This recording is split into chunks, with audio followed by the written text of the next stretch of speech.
Assalamu alaikum class. This is Altaf Ahmed Kolachi and I welcome to all of you in Naeem's Virtual Academy. Today my lecture will completely consist upon the explanation of the comprehension which I had given you yesterday to solve. First of all, I would like to explain it to make it completely clear and understood for you, and then we will go on and we will have a try or attempt to solve another. अच्छा, सब खां पहिरियों अॼु कोशिशि कयूं था जेका कल्ह मां तव्हांखे ॾिनी कॉम्प्रिहेंशन हल करण जे लाइ उहा तव्हांखे थोरो मां एक्सप्लेन करे थो वञा, एलाबोरेट करे थो वञा जीअं तव्हांजे लाइ सफ़ा क्लियर थी वञे, आईंदा तव्हांखे मुश्किल पेश न अचे। ऐं हिकिड़ी ॿी बि पोइ हल कयूं था पाण गॾु मिली करे, ठीकु आहे। हाणे कल्ह मां तव्हांखे सर्टेन रूल्स ॿुधाया हुया रीडिंग कॉम्प्रिहेंशन जा, त कीअं उन खे पैसेज खे सम्झिजे, छा स्टेप्स आहिनि, कहिड़े तरीक़े सां तव्हांखे हलणु घुरिजे। उहो जेको मुंहिंजो पर्सनल तरीक़ो आहे जंहिंखे मां अपनाईंदो आहियां, मां तव्हांखे उहो तव्हां सां मां जेको आहे शेयर बि कयो हुयो, मां तव्हांखे उहो रिकमेंड बि कयो हुयो।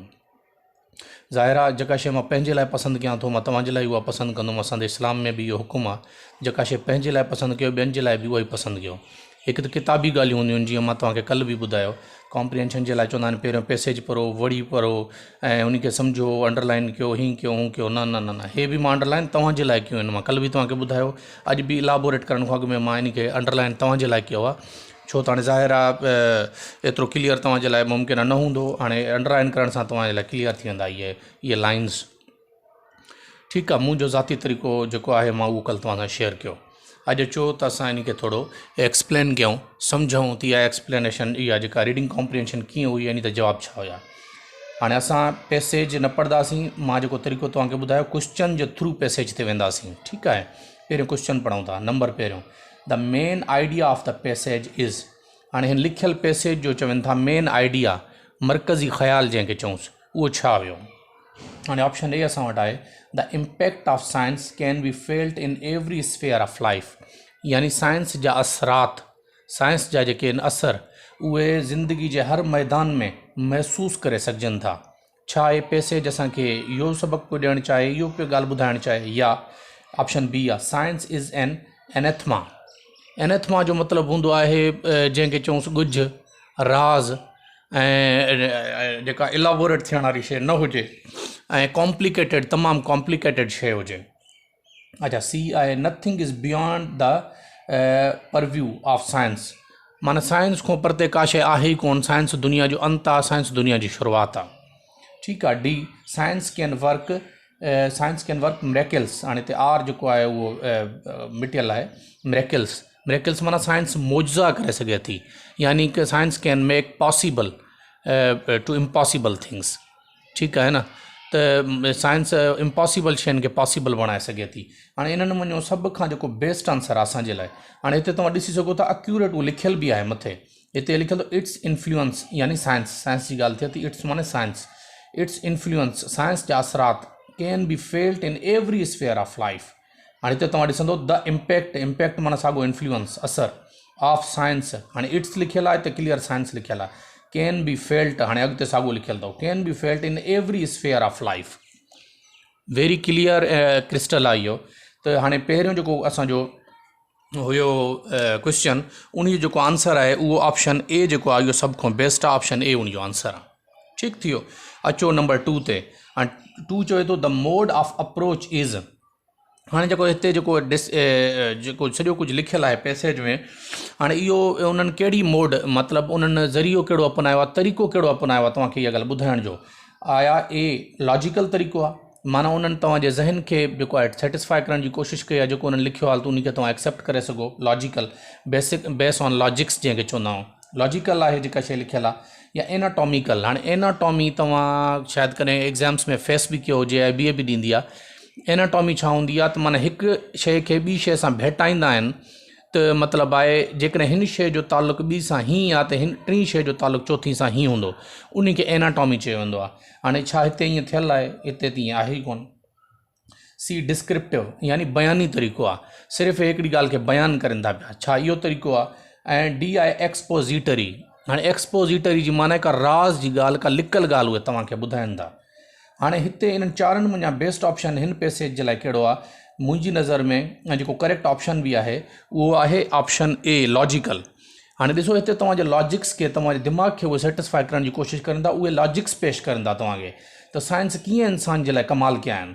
हाणे हे चवनि था त मान the achievement of science in the 20th century has been very great, influencing या from the small pins and needles to the huge iron sheets and joints. चवनि था नंढड़ी सुई खां वेंदे वॾे जहाज़नि ताईं, जेके असां लो हवा में उॾायूं था, जहाज़ असां हवा में उॾायूं था, इहो सभु कंहिंजो जेको करिश्मो आहे, कंहिंजी बदौलत आहे, इहो सभु साइंस जी बदौलत आहे। ठीकु आहे, इन जे लाइ जेको हे लॉजिक्स खे यूज़ कयो अथऊं, न कि सिर्फ़ु डिस्क्रिप्टिव इहो पैसेज आहे। डिस्क्रिप्शन में छा थींदो आहे, सिर्फ़ु उहे तव्हांखे बयानु कंदा आहिनि हिकिड़ी ॻाल्हि, हे ॻाल्हि ईअं थिए थी पई। हाणे हिते बयानु नथा करनि, हिते लॉजिक यूज़ करनि था त माना साइंस कीअं इंसाननि जे लाइ कमु कयो आहे, माना नंढे पिन खां वेंदे वॾे जहाज़नि ताईं, ऐं मुख़्तलिफ़ जेके आहिनि असांजो लिखियल आहिनि रिमार्केबल क्योर्स ऑफ ह्यूमन डिज़ीज़िस, इंसान जे बीमारियुनि जे लाइ जेके दवायूं ठहियूं आहिनि, इंसाननि जे इस्तेमाल जे लाइ जेके मोबाइलूं ठहियूं आहिनि। हाणे हे मोबाइल ॾिसो, इन मोबाइल जे ज़रिए ई हाणे कराची में वेठल, हैदराबाद में वेठल, सखर में वेठल, मुख़्तलिफ़ ॻोठनि में वेठल।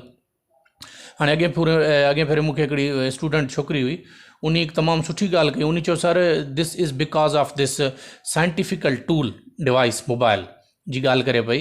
चए सर इहो पॉसिबल थी सघियो आहे, तव्हां जहिड़े उस्तादनि, सर नईम साहब जहिड़े जेको आहे न उस्तादनि जे करे इहो पॉसिबल थी सघियो आहे। उन वीचारी मूंखे ॿुधायो, चए सर मां हैदराबाद जी कंहिं तमामु साइड एरिया में, लोअर साइड में, मां कंहिं ॻोठ में वेठी आहियां जिते असांखे स्कूल बि मुश्किल सां आहिनि असां वटि। चए मूंखे कॉलेज पढ़ण लाइ बि माना परते वञिणो पवंदो हो। हाणे चए तव्हांजे करे सर असां ऑनलाइन वेही करे, तव्हां अलाए किथों जा बि आहियो, असां किथों जा आहियूं, असां ऑनलाइन वेही करे इहो पढ़ी सघूं था, इहो सम्झी सघूं था, तव्हां जहिड़ा सुठा उस्ताद असांखे अवेलेबल आहिनि। इहो सिर्फ़ु छाजे करे, because of this scientifical tool device यानी मोबाइल ऐं इंटरनेट जंहिंजे ज़रिए सॼो कुझु तव्हां ताईं पहुचे थो विदिन सेकेंड्स। ठीकु आहे, त हाणे इहो छा आहे, लॉजिक ॾियनि था त साइंस कीअं इंसान जे लाइ फ़ाइदेमंद आहे या नेमत आहे। ठीकु आहे, त लॉजिक यूज़ कयो वियो आहे। अच्छा, नंबर 3 क्वेश्चन आहे, what has enabled man to harness the forces of nature to the advantage of mankind. यानी उहो कहिड़ी शइ आहे जंहिं इंसान खे इन क़ाबिल बणायो आहे जो नेचर जे ताक़तनि खे, यानी हाणे तव्हां ॾिसो था हवा, हाणे हवा खे असां हवा खे पंहिंजे फ़ाइदे जे लाइ, हाणे टर्बाइन जेके फिरंदा आहिनि, तव्हां ॾिसंदा हो जेके असांजा डैम्स ठहियल आहिनि, उन्हनि में जेके टर्बाइन हवा जे ज़ोर ते, पाणी जे ज़ोर ते फिरंदा आहिनि, हे तव्हां ॾिठा हूंदो जेको पिन बिजली घर जंहिंखे असां चवंदा आहियूं। ठीकु आहे न, त उहे जेके हलंदा आहिनि उहे बि हवा जे ज़ोर ते हलंदा आहिनि। अक्सर तव्हां कराची खां अॻु में नूरियाबाद मुंहिंजे ख़्याल में इलाइक़ो आहे, हुते इहे वॾा तव्हांखे इहे पखा लॻल आहिनि जेके हवा जे ज़ोर ते फिरंदा आहिनि, उन्हनि सां बिजली पैदा थींदी आहे। हे सोलर सिस्टम तव्हांजे साम्हूं आहे, प्लेटूं असां इहो नेचुरल रिसोर्स यानी सिज जी इन रोशनी खे बिजली पैदा करण लाइ इस्तेमालु कयूं था। अहिड़ो घणो कुझु, इहो सॼो कुझु कंहिंजे करे पॉसिबल थी सघियो आहे, ज़ाहिरी ॻाल्हि आहे साइंस जे करे। हे चवनि था त इहो कहिड़ी शइ आहे जंहिं इन्हनि नेचर खे बि इंसान खे पंहिंजे वस में आणण जे क़ाबिल बणाए छॾियो आहे। आर्ट्स आहे, फ़नून लतीफ़ा जंहिंखे चऊंसि, ऑरेटरी आहे, ब्रेवरी आहे या साइंस आहे। हाणे इहो इंसान जी जेको आहे न ब्रेवरी जो कमाल कोन्हे, जो बहादुरी, हाणे हिते बहादुरी जी ॻाल्हि ई कोन्हे, हिते इंसान जे दिमाग़ जो कमाल आहे, इंसान जे सब्जेक्ट साइंस जो कमाल आहे जो इहो सॼो कुझु पॉसिबल थी सघियो आहे। हाणे हिन जो जेको 3 जो जेको करेक्ट ऑप्शन आहे उहो छा आहे, साइंस। ज़ाहिर आहे टॉपिक बेस्ड ई साइंस ते आहे। नंबर 4 आहे, science has proved a great boon for. हाणे बून जी माना अथव नेमत, जंहिंखे चऊंसि फ़रहत बख़्श हिकिड़ी शइ, नेमत।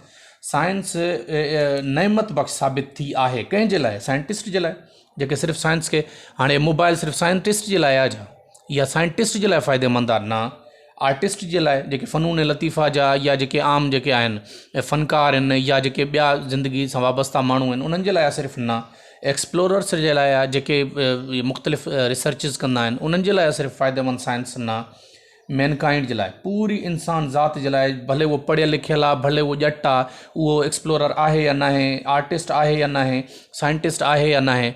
ठीकु आहे न, त उहो इहे जेका साइंटिफिक जेके टूल्स आहिनि, साइंस जूं जेके इहे नेमतूं आहिनि, उन्हनि मां सभ सां फ़ाइदो वठूं था, सॼी इंसान ज़ात लाइ आहे साइंस नेमत आहे। नंबर 5 आहे, the most appropriate title for the passage will be. हाणे जेको पैसेज असां पढ़ियो आहे, चवनि था इन जे लाइ सभ खां बहितरीनु टॉपिक अगरि असांखे सजेस्ट करिणो हुजे त छा थींदो। सभ खां पहिरियों ए आहे, साइंस इज़ अ कर्स, यानी साइंस हिकु लानत आहे। हाणे हिते तव्हां पैसेज में त पढ़ी सघो था साइंस जा त फ़ाइदा ॿुधाया विया आहिनि, लानत कीअं आहे इहा साइंस न आहे। ऐं मां तव्हांखे कल्ह जेका ॻाल्हि ॿुधाई हिते पंहिंजो ज़ाती राय न ॾियणी आहे तव्हांखे। पैसेज छा थो राय पेश करणु चाहे उहा राय ॾियणी आहे तव्हांखे। पैसेज असांखे साइंस हिकु जेको आहे न नेमत जे तौर ते पेश करे थो, ज़हमत जे तौर ते पेश नथो करे, ठीकु आहे, कर्ज़ न आहे। Be science a great boon, science हिकु वॾी नेमत आहे। छा इहा ॻाल्हि पेश करे थो। सी अचीवमेंट्स ऑफ साइंस, साइंस में साइंस जे करे जेके शयूं असां अचीव कयूं छा उहे ॻाल्हियूं पेश करे थो। डी आहे नन ऑफ दीज़। हाणे हिन पैसेज खे साम्हूं रखंदे ॿ ऑप्शन जेके आहिनि उहे तमामु क्लोज़ आहिनि इन टॉपिक खे जेके तव्हां सजेस्ट करे सघो था, अचीवमेंट्स ऑफ साइंस या साइंस अ ग्रेट बून। पर अचीवमेंट्स खां बि वधीक जेको ग्रेट बून आहे इहो ज़्यादातर वधीक मुनासिबु आहे। छो हिन में सिर्फ़ु अचीवमेंट्स न ॿुधायूं आहिनि त जहाज़ ठहिया आहिनि, मेडिसन्स ठहियूं आहिनि, मोबाइल्स ठहियूं आहिनि, जेको आहे असां हीअं कयो आहे, न, हिन में सिर्फ़ु ॿुधायो आहे त साइंस कीअं इंसाननि जे लाइ फ़ाइदेमंद आहे। ठीकु आहे, हाणे हिते तव्हां ॾिसी सघो था साइंस हैज़ इन एबिल्ड, साइंस इंसाननि खे लाइक़ु बणायो, और नॉलेज, और असांजे लाइ नॉलेज, असांजी नॉलेज बि साइंस जे करे वधी आहे। असांखे स्पेस जे बारे में ख़बर पई आहे जिथे को सिधो रस्तो ई कोन्हे, असां सोचे नथा सघूं, अॼु साइंस उते पहुती आहे वञी, चंड ते इंसानु लथो आहे वञी। Remarkable cures of human disease, इंसाननि जी बीमारियुनि जा जेके इलाज आहिनि साइंस उहे ॻोल्हे लधा आहिनि। त इहे साइंस हिकु नेमत जे तौर ते असांखे पेश कयो वियो आहे।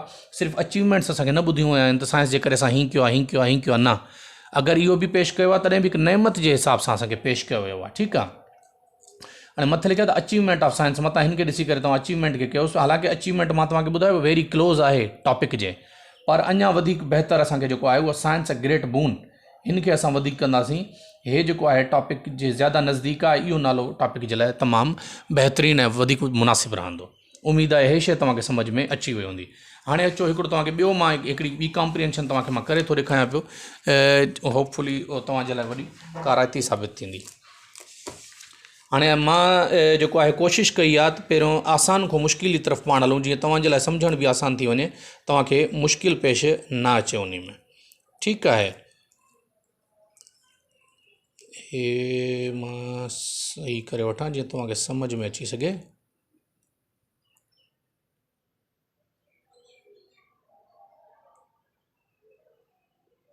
अच्छा, हाणे ॿियो अॼु असां इन खे थोरो जेको आहे न डिस्कस कयूं था पिया।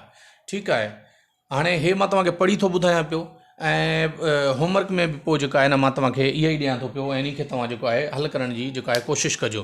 हाणे हे मां अॼु ॿियो तरीक़ो थो अपनायां। ॿियो तरीक़ो जो मतिलबु इहो आहे, मुमकिन आहे कुझु स्टूडेंट्स खे हिकु ॿिनि मूंखे लिखियो बि हो त सर असांखे इंग्लिश पढ़ण में ई थोरी डिफ़िकल्टी थिए थी।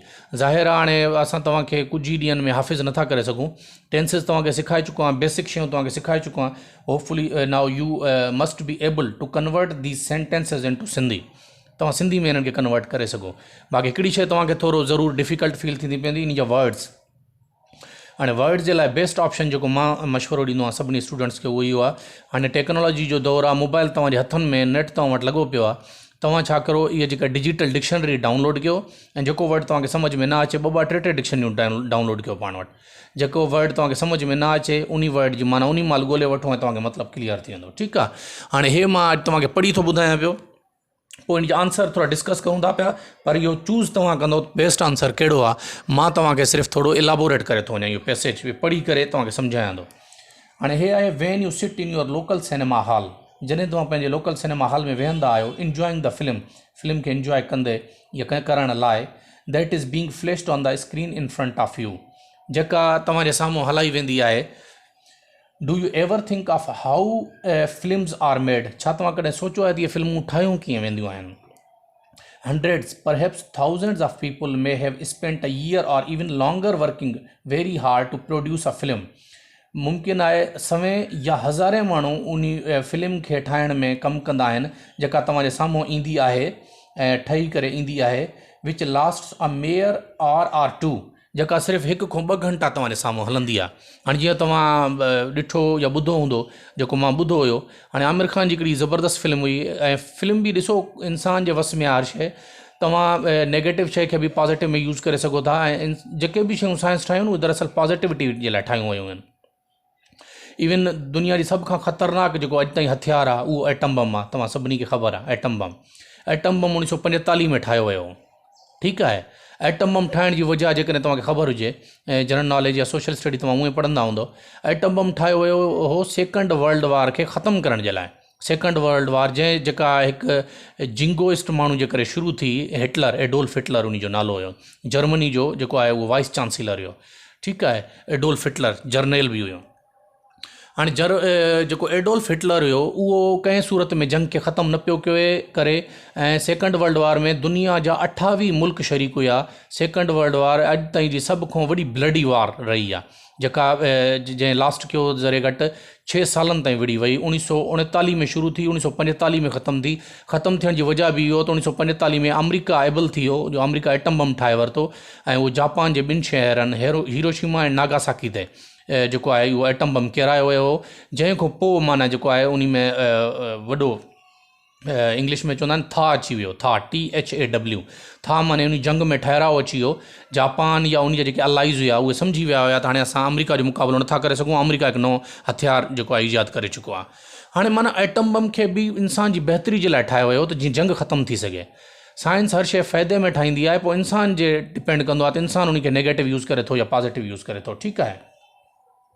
हाणे हिते फिल्मूं बि पॉज़िटिविटी जे लाइ ठाहियूं वेंदियूं आहिनि। जेकॾहिं तव्हां ॾिसो, हाणे हिकिड़ी फिल्म हुई जंहिंजे बारे में मां ज़िक्र कयां पियो, 3 इडियट्स, आमिर ख़ान जी फिल्म, ठीकु आहे न। 3 इडियट्स जे बारे में जेको मां ॿुधो में बि करेक्ट या रॉन्ग थी सघे थो, पर 3 इडियट फिल्म खे ठाहिण में ज़रे घटि 3 साल लॻा हुया, जेका मां ॻाल्हि ॿुधी। माना उहो राइटर उन जे पर्टिकुलर स्टोरी लिखी, उन खां पोइ उन खे जेको आहे फ़ोटोग्राफ कयो वियो ऐं जेको सीन उन ते पिक्चराइज़ कया विया ऐं उहा फिल्म बाद में जेको आहे शाया थी। उन फिल्म जी शुरूआति खां वेंदे सिनेमा हॉल ते अचण में 3 साल लॻा हुया, जेको मां ॿुधो हुयो।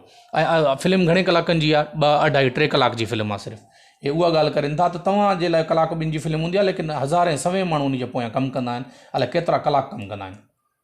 Film making is now a very big and complicated industry.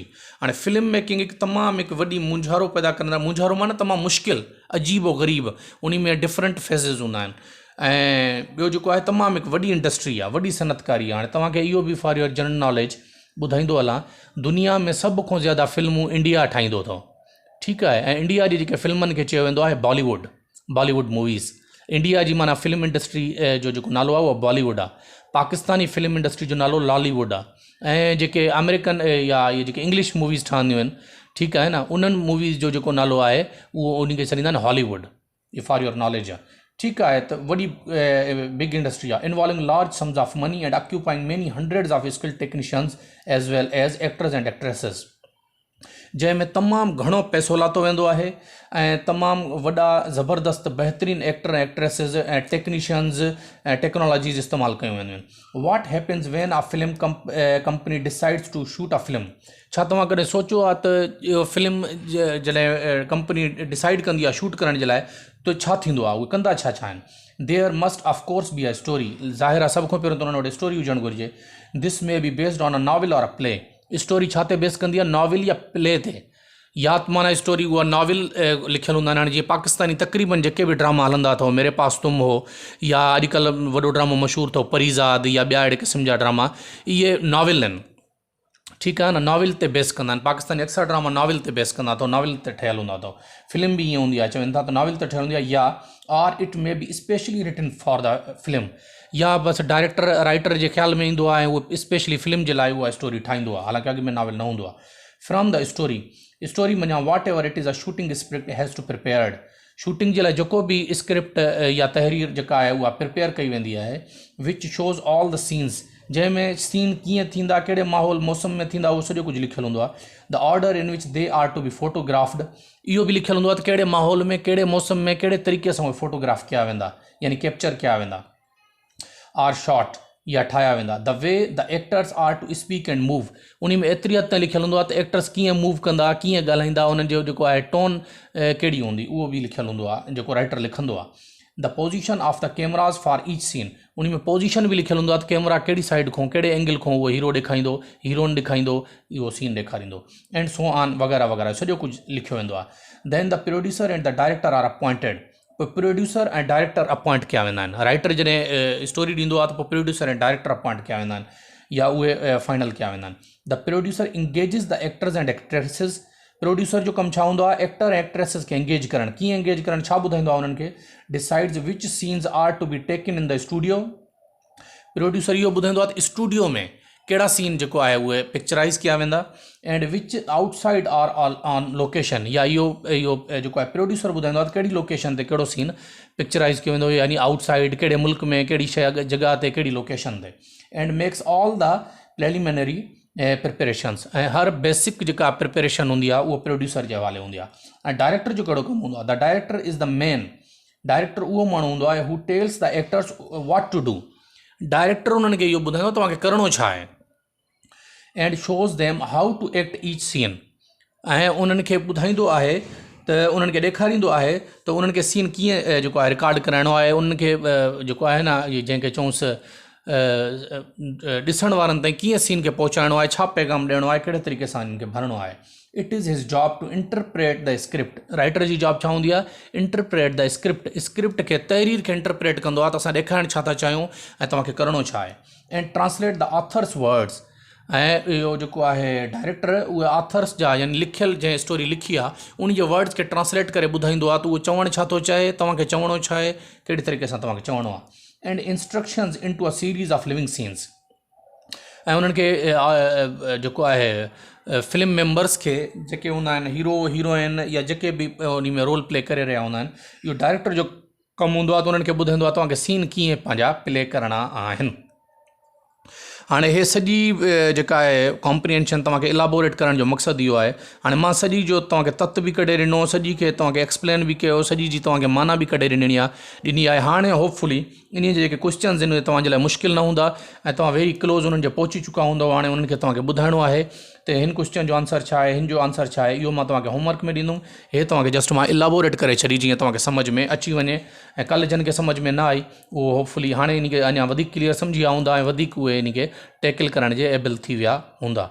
Hopefully अॼु वारो लेक्चर तव्हांखे सम्झ में आयो हूंदो। इंशाअल्लाह इन खां अॻिते जेको आहे सुभाणे हलंदासीं। वॾी महिरबानी।